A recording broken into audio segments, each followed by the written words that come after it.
अस्सलाम वालेकुम, मैं हूं आबिद अली। उम्मीद करता हूं आप सब खैरियत से होंगे। इसी उम्मीद के साथ करते हैं आज की इस वीडियो का आगाज़। और अब तक जिन दोस्तों ने मेरे चैनल को सब्सक्राइब नहीं किया तो पहले चैनल को सब्सक्राइब करें और वीडियो को लाइक करें। जी, तो आज एक दफ़ा फिर हाज़िर हुए हैं हैंगटोंग 7 शिप के हवाले से। और हैंगटोंग 7 शिप जो तकरीबन 50 दिन स्ट्रिक रहा है CVO के साहिल पर, और फाइनल पहले एक ऑपरेशन हुआ है उसमें वो नाकामी हुई। उसके बाद जब दूसरा ऑपरेशन हुआ इसमें उनको कामयाबी भी हासिल हुई। तो इसके फर्स्ट डे कुछ दिनों के बाद जब ये शिप यहाँ स्टिक हुआ, उसके बाद से और फाइनल ऑपरेशन तक मैंने 3 से 4 व्लॉग बनाए। अगर वो आप दोस्तों ने नहीं देखे तो उनका मैं लिंक डिस्क्रिप्शन में दे दूँगा, तो वो आप देख सकते हैं। तो बात करते हैं आज ये जो वॉइस ओवर कर रहा हूँ वीडियो की, तो इसकी वजह ये है कि अब जो इन्फॉर्मेशन आ रही है हैंगटोंग 7 शिप की, तो आप दोस्तों को इस बात का इल्म है होगा कि शिप अब जो है पाकिस्तान गवर्नमेंट की तहवील में है। क्योंकि शिप 50 दिन यहाँ स्ट्रिक रहा है तो इस पर जो अखराजात आए हैं, तो गवर्नमेंट ने ये ऐलान किया है कि जब तक कंपनी इसको पे नहीं करेगी तो शिप पाकिस्तानी गवर्नमेंट की तहवील में रहेगा। तो अब कुछ रिपोर्ट इस तरह आ रही है। इससे पहले शिप जब सेकंड ऑपरेशन इसका हुआ था, तो इस ऑपरेशन में शिप को चैनल पे लेके गए थे, लेकिन चैनल पे 1 या 2 दिन खड़ा होने के बाद शिप को दोबारा चाइना पोर्ट, जो न्यू चाइना पोर्ट बना है, उसके एक वाल पे आके खड़ा किया है, जैसे हम पोर्ट भी कह सकते हैं, बर्थ भी कह सकते हैं। तो फ़िलहाल जो शिप उस बर्थ पे खड़ा हुआ है, या आप उसके उस पोर्ट पे खड़ा हुआ है। तो अब ये जो कंपनी की सिचुएशन ये कंपनी ये कह रही है कि शिप 50 दिन जो ग्राउंड हुआ है या स्टिक हुआ है, उसके ऊपर कंपनी कह रही है कि शिप जो इस कंडीशन में नहीं है कि इसको इंटरनेशनल रूट पर ले जाया जाए या इसको यहाँ से ट्रैवल करवाया जाए। अब जो खबरें आ रही हैं उसमें यह है कि जो इंस्पेक्शन होगी इसकी, जो शेल और बॉटम की बात करें तो इसमें अगर कोई काम हुआ तो इसको फिर डाक करवाएंगे, डाक में लेके जाएंगे। तो अगर हम बात करें डाक किस किस्म की होती है और कितने किस्म की डाकें होती हैं और पाकिस्तान में डाकें अवेलेबल हैं या नहीं, और इसके अलावा हम थोड़ा सा ये बात करेंगे शिप के शेल जो होते हैं या बॉटम होता है, तो इसके ऊपर इस किस्म का पेंट होता है या ऐसी कौन सी चीज़ें लगी होती हैं जो शिप को सी से महफूज रखती हैं या सी के पानी से महफूज रखती हैं। तो सबसे पहले हम बात करते हैं डाकों की। तो पाकिस्तान के अंदर 2 किस्म की डाक हैं, एक फ्लोटिंग डाक हैं, और जो फ्लोटिंग डाक होती है दुनिया में अक्सर मुल्कों के अंदर जो है लॉन्चिंग सेरेमनी के लिए या इस तरह की छोटी मोटी रिपेयर के लिए फ्लोटिंग डाक का इस्तेमाल किया जाता है। अगर हम बात करें दूसरी डाक की, आम जो डाक होती है, तो इस वक्त पाकिस्तान में 3 बड़ी डाकें मौजूद हैं जो सिविल काम करती हैं, या सिविल जो भी XYZ शिप आए तो उसका जो रिपेयर वगैरह होती है तो वो करती हैं। तो उसमें एक जो है KPT के पास है मनोड़ा में, और 2 कराची शिपयार्ड इंजीनियरिंग के पास हैं।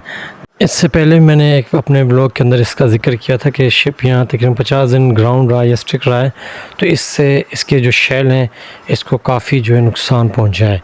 तो उसका सबसे बड़ा नुकसान ये है कि शिप अगर ट्रैवल करता है तो इसकी जो काई होती है जिस तरह वो ज़्यादा इसके शेलों पर नहीं जमती।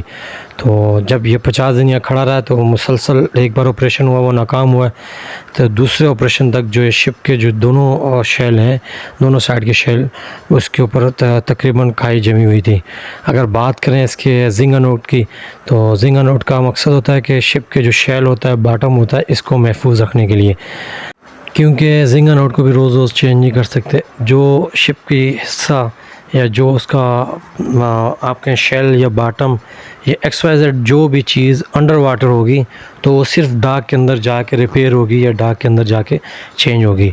तो अमूमन जो रिपेयरिंग होती है, अगर कोई ऊपर के डेक की हो या XYZ शिप के अंदर की कोई रिपेयरिंग हो जिसमें अंडर वाटर कोई चीज़ शामिल ना हो, तो वो किसी भी पोर्ट के ऊपर या किसी भी बर्थ के ऊपर या किसी भी वाल के ऊपर ये रिपेयरिंग हो सकती है। लेकिन अगर इसके बॉटम के अंदर या अंडर वाटर जो शेल होते हैं उसके अंदर, या आप इसके रडर की बात करें या प्रोपेलर की बात करें, या जिंगा नोट ख़त्म हो जाते हैं, तो बाज़ शिप के अंदर CCP एक सिस्टम भी होता है जो इन शिपों के अंदर मौजूद नहीं है, लेकिन चंद शिप दुनिया में ऐसे हैं जिनके अंदर ये सिस्टम मौजूद होता है।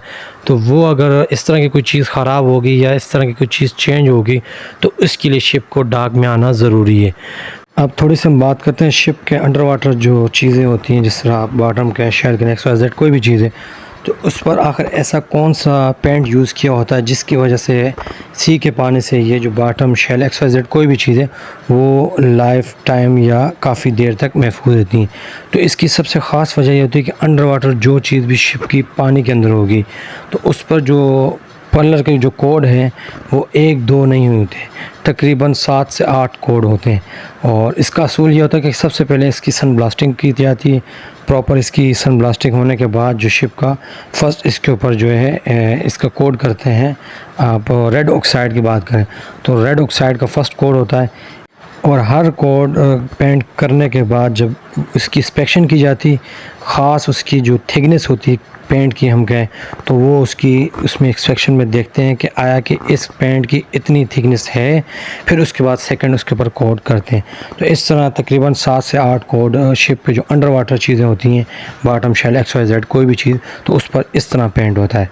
और इसके जो जिंगा नोट होते हैं ये इसका काम यही होता है कि शिप के शेल बॉटम को महफूज रखना। और जिससे पहले मैंने जो CCP सिस्टम की बात की तो ये बहुत कम शिप के अंदर होती है। इसका मकसद होता है जो सिप्पियाँ होती हैं शिप पानी के अंदर उनसे वो ऐसा सिस्टम होता है कि उससे ऐसी रेसेस निकलती हैं कि जो इस तरह की चीज़ें जो है बॉटम शेल से दूर रहती हैं और इससे काफ़ी लाइफ बढ़ती है शेल बॉटम की। तो अब बात करें थोड़ी सी हैंगटोंग 77 शिप की। तो फ़िलहाल हैंगटोंग 77 शिप की जो सिचुएशन थी सीवीओ के ऊपर वो ये थी कि इसके जो रेड ऑक्साइड था और लोड लाइन थी उसका पेंट तकरीबन हट चुका था और इसके नीचे से जो रेड ऑक्साइड था इसका नज़र आ रहा था और लोड लाइन भी इसकी नज़र आ रही थी और साइडों के शेल के ऊपर जो है काई जमी हुई थी। लेकिन जो सिचुएशन सामने नज़र आ रही थी उसके हिसाब से शिप जो है ट्रैवल करने के काबिल है। अब ये कंपनी डिसाइड करेगी इसे डाक में जाना है या यहीं इंस्पेक्शन होगी या यहीं से इसको आगे वो ट्रांसफ़र करेंगे। तो इस वक्त दुनिया में सबसे जो मशहूर डाकें और जिसे हम कहें बहुत कम एक्सपेंसिव है उस डाक के, तो वो दुनिया में दुबई डाक कहलाती है। और काफ़ी शिप जो पाकिस्तान से भी जाते हैं। थोड़ी सी मैं आपको एक पुरानी सी मिसाल दे देता हूँ कि आज से चंद साल पहले एक तुर्की का शिप आया था जो के इलेक्ट्रिक के सिलसिले में कराची में और काफ़ी टाइम यहाँ खड़ा रहा। जब वो वापस रिटर्न तुर्की जाने लगा तो उसने जो डाक में XYZ कोई भी काम था तो उसके लिए वो पाकिस्तान की किसी डाक को उसने इस्तेमाल नहीं किया, तो इसके लिए वो दुबई डाक गया। क्योंकि ये जो मुझे बात बताई है मेरे एक दोस्त हैं दुबई डाक में तकरीबन 10 साल से, उन्होंने कहा कि जब मैं उस शिप पे काम करने गया तो मैंने उसके ऊपर पाकिस्तान का फ्लैग देखा। तो वो मैं पिक्चर भी इसके अंदर मेंशन करूँगा उस शिप की। तो मैंने जब पूछा कि भाई आप पाकिस्तान से आ रहे हैं तो फिर पाकिस्तान से डाक इसको क्यों नहीं लगवाया या डाक से काम क्यों नहीं करवाया या मेंटेनेंस क्यों नहीं करे, तो उन्होंने कहा जो पाकिस्तान की डाकें हैं वो काफ़ी एक्सपेंसिव हैं। तो इस वक्त जो है दुनिया में दुबई डाक इस हवाले से काफ़ी मशहूर है।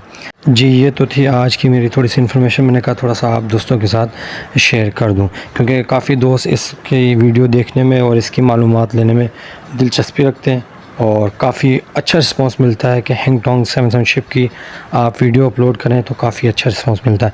तो इसलिए मैंने सोचा कि आपके साथ थोड़ी सी इसकी इन्फॉर्मेशन शेयर करें। तो उम्मीद करते हैं आने वाले दिन जो हैंगटोंग 77 शिप के लिए और बेहतरी के दिन होंगे। अब तक तो पहले से फर्स्ट ऑपरेशन के बाद तो बेहतरी के दिन नहीं थे, लेकिन फ़ाइनल ऑपरेशन के बाद बेहतरी के दिन आ रहे हैं और आगे भी उम्मीद करते हैं कि इसके लिए बेहतरी के दिन होंगे। जी ये तो थी मेरी आज की थोड़ी सी इन्फॉर्मेशन, मैंने कहा थोड़ी सी आपके साथ वॉइस ओवर के ज़रिए आपके साथ शेयर करूं। तो इस वीडियो के अंदर जो भी शॉट आपके सामने आए हैं ये फ़र्स्ट जो कुछ दिनों के बाद जब शिप ग्राउंड हुआ था, स्टिक हुआ था, उसके बाद से जो मैंने फ़ाइनल ऑपरेशन तक व्लॉग बनाए, ये जो शॉट थे ये सारे उन वीडियो के शॉट थे जो इम्पोर्टेंट शॉट थे। मैंने कहा थोड़ा आपके साथ ये भी दोबारा शेयर कर दूँ। तो इसी उम्मीद के साथ मुझे दें इजाज़त। इंशाल्लाह मिलेंगे किसी नई जगह पर और किसी नई जगह को एक्सप्लोर करेंगे।